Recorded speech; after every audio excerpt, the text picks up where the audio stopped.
Mabagal na internet speed kailangan solusyonan para sa mas mataas na kalidad ng edukasyon. Yan ay ayon sa tagapangulo ng APEC Senior Officials Meeting na si Foreign Affairs Undersecretary Laura Del Rosario. Ang ulat mula kay Ria Fernandez.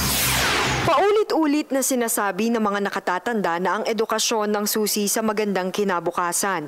At ang pahayag na ito, muling pinatotohanan ni Foreign Affairs Undersecretary Laura Del Rosario bilang tumatayong tagapangulo ng APEC Senior Officials Meeting. The program of APEC is to create opportunities for everybody. That's our mission. And people think that we are making things hard for the less fortunate. We're just making them realize you have no way but to move up because the rest of the world is marching forward and we cannot wait. We have to march along with them. And the best solution really is education. Kaugnay nito, kanyang inihayag ang suporta sa pagpapatupad ng K-12 curriculum sa bansa.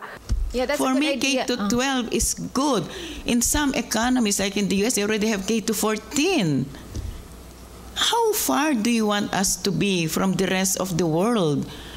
Instead of preventing others from going up, let's help the others go up. But please don't stop us from going from K to 12. Isa rin sa tiniyak niyang magiging epekto ng programa ang pagkakaroon ng marami at patas na oportunidad sa trabaho sa lahat ng sektor ng lipunan gaya sa mayayamang APEC economies. Education is what will carry us forward. Para mas lalong pagandahin ang kalidad ng ating edukasyon, naniniwala ang opisyal na kailangang tugunan din ang ating problema sa mabagal na internet connection speed. If you have a very good internet connection, you can educate more people. Sa pinakahuling survey, bagamat bumuti ng bahagya, nananatili pa rin kabilang ang Pilipinas sa mga may pinakamabagal na average internet speed sa rehiyong Asia-Pasifiko.